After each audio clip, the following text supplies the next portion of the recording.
اليوم جبت لكم وصفة الزيتون بالبطاطا.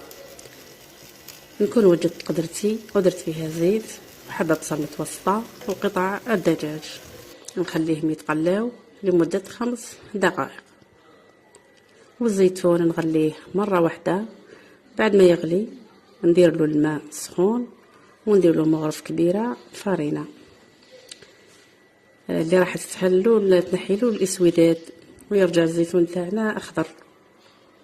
نخلوه 5 دقائق ينقع ونروح للقدرة نتاعي ندير 5 سنات ثوم ونخليه يتقلى لمدة 2 أو 3 دقائق. نرجع ندير الملح، الكركم، راس الحانوت، قرصة زنجبيل ونخليهم يتقلاو ونضيف لهم الزيتون اللي كنت شللته مليح طبعا من الماء والفرينة.